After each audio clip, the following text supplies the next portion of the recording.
welcome back to the channel. I'm Alan. Welcome back if you're returning, or welcome for the first time if you're somebody who's new to Perfectly Average Golf. We are really close, if not above 100 subs so far, so I wanted to sit there and say thanks so much for all the support thus far, but we gotta support our golf game now. Tried to do the Break 85 series, did not break 85. Tried to do the Blind Round series, seeing maybe if that would get us out of our own headspace. Shot worse. A lot of things have to go into the game to get us kind of back on track, so we went through a pretty rigorous range session just a moment ago, and things were starting to feel a little bit better. We're still not catching our irons exactly how I want, but it's better than where we were last we went out and played. So I wanted to test out and give you guys a quick 9 round here on Etowah's North course. We played about 6 holes of this. We did the 2-ball scramble idea from this back course. We didn't get all 9 holes in though, so we may run out of daylight again, but we're gonna try to fit all 9 in. So I'll catch you back in the studio and let's get right at it. All right, this first hole at Etowah North is a pretty manageable par 3, only 134. So we got pitching wedge, and if you remember back to our par 3 video, we've been changing up where exactly we're putting the ball in our stance, how close we're standing to it, and it hasn't been paying off. So just over the top of the bunker, something over to the right gives us a look at birdie. Wait for the truck to go by. Putts were rolling today. I'm not gonna lie, last time we did this video, we were dealing with recently punched North course, and we were really struggling with it, but it's all kind of leveled out, and we had a nice little easy 2-putt there for par. So now we go into a par 4, 353, aiming just to go over the top of these bunkers, and I smashed this. Absolutely pounded it. By far the best drive I've ever had on this hole, and we took it a little bit left than we would have liked, but after the last time I had played here, I was thinking, don't want to be in those bunkers, let me just go a little bit left of them. I would have easily cleared it, so now a sand wedge out of some absolutely thick rough, and I caught just a bit of a flyer over towards the top right-hand side of that greenside bunker. So now, got to get up and down. Just over the top of the bunker would be fine. Wanted to lift this one in the air and did so beautifully. It just did not quite hold. Rolled just past the camera, so having to chip right back out of the rough. Carried that a little bit more than I would have liked, but it leaves us at least some sort of a look at bogey. This one's going to go a little bit right to left and slightly down the hill and absolutely throw that into the heart. Love to see it. So just +1 through 2. So now the first par 5. This thing runs up the hill, slightly offset green to the right, 490 yards from the very back.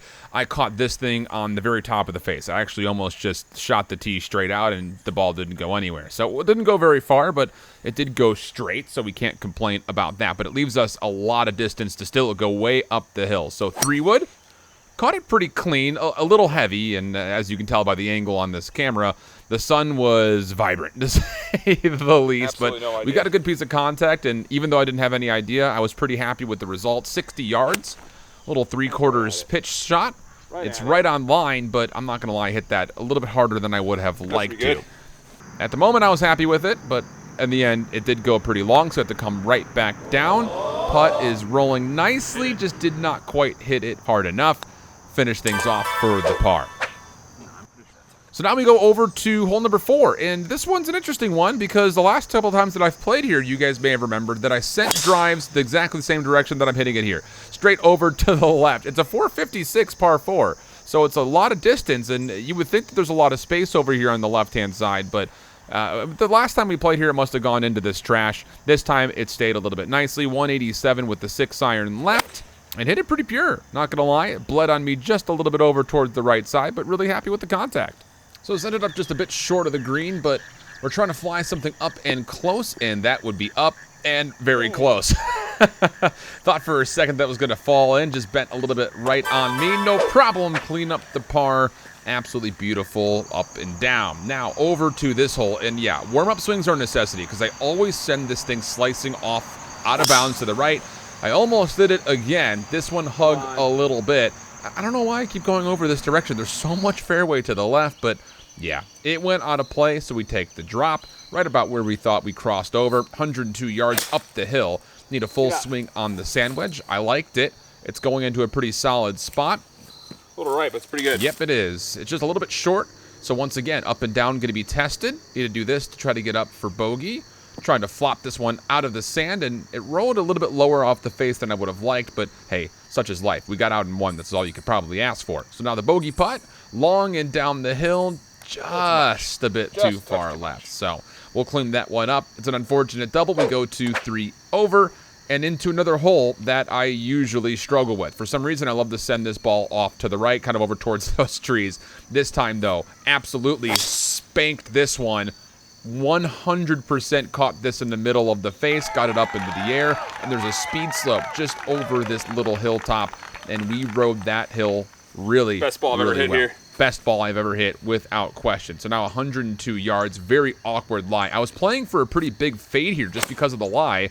It didn't really fade too much for me, but it did pop off the face pretty hard. There was a nice little backstop right there, and, well, we would ride that back onto the green just a little bit. But the sandwich, man, I'm telling you, it's confusing me. I don't get the sandwich. Never have and probably never will. So now we've got a downhill putt. This should bend from the camera's perspective right to left, which is what I'm setting up for. It's looking good on the roll, just did not quite push it far enough towards the hole. It's a very scary putt because if you give it too much, it very much will just roll off the front of the green. So have to try to clean this one up, and same problem. Just did not hit it, and very visible frustration there with a bogey that should never have happened. On and reg. 3 putting, got to get rid of those. So now another par 5. This one playing a bit shorter. It's only 474, just going right up that middle cut of the fairway. And oh my heavens, we have really been hitting the driver well on this. I was a little bit nervous because I got it so well. I wasn't sure if I was going to fall into this trash ridge right in front, and we barely hung on. So now I'm 207 yards. We're taking the 4 hybrid, trying to get up the hill past the bunkers. And we pured this one, too. It's a little bit further left than we would normally like, but I'm squinting that thing, hoping that it gets over the top of the bunker. It was a good shot. Feel good about the contact. Feel great about the contact. Even more happy the fact that we were on in 2. So a long eagle putt. And I'm not going to lie, we were just kind of guessing at this one. And, well, we didn't really guess all that well as far as direction. Distance was pretty good, though. Happy with the speed. But it definitely broke more from my left to right than I normally would have thought. So now an opportunity for birdie. You animal. Yep, not great. Not what we love, but hey, it's fine. We'll 3-putt for the par. More break than I thought there was in both those putts. Yeah, that's for sure. And now we go over to the last par 3. This one playing about 185. I believe I took 7-iron for this one just because of the fact that it was playing very downhill with this descended green. So we get a nice piece of contact, and wouldn't you know it, we put that thing pretty much dead center. A little club twirl from the boy. Okay, who is this guy? Long-range birdie putt, though. The roll is good, and it was getting really dark. That's why I switched over to the green ball. It just did not break, and that's, I think, one of the things that you kind of come to expect when the darkness comes into play. I gave it another putt just for science, but of course we're going to play the one that we hit here. That one just off the right side. Upset about it. So an easy tap in here for bogey, but that's a 3-putt that should never have happened. Are you starting to catch a bit of a trend?